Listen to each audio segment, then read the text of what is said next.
মানুষ বড় অভিমানী প্রাণী।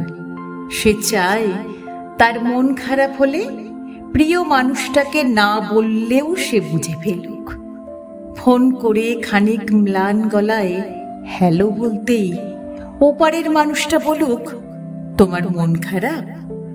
তার এলোমেলো চুল, খানিকটা লাল চোখ দেখে বলুক, তোমার ঘুম হয়নি রাতে?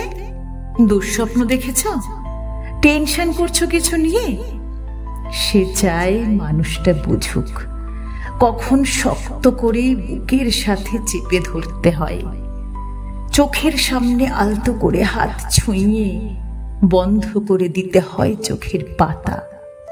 সে চায় মানুষটা বুঝুক কখন হাতের মুঠোয় হাত রাখতে হয়, ফিসফিসিয়ে বলতে হয়, আমি তো আছি, তবে মন খারাপ কেন? সে চায় মাঝরাত্রিরে সে টের পাক পাশের মানুষটা তার মাথার নিচের সরে যাওয়া বালিশটা ঠিক করে দিচ্ছে। শেষ রাতে যখন খানিক হিম নামে তখন জড়িয়ে দিচ্ছে ওম চাদরে। সে চায় তার জন্য মাঝরাত্রিরেও কেউ বাড়ি ফেরার অপেক্ষায় থাকুক, মনে রাখুক তার জন্মদিনের কথা, প্রথম দিনের কথা, স্পর্শ ও অনুভূতির কথা। সে চায় তাকে ছুঁয়ে দেখতে গিয়ে কেউ মিথ্যে মিথ্যে অজুহাত বানাক, কেউ কপাল ছুঁয়ে বলুক, দেখি দেখি তোমার জ্বর নয় তো?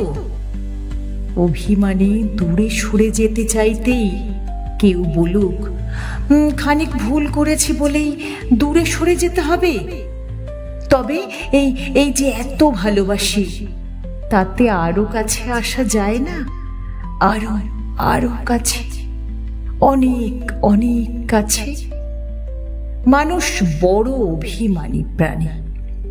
তারা দুজনই কেবল ভাবে এ সবই ওই মানুষটা করুক, ওই অন্য মানুষটা, কিন্তু শেষমেশ করা হয় না কারোরই।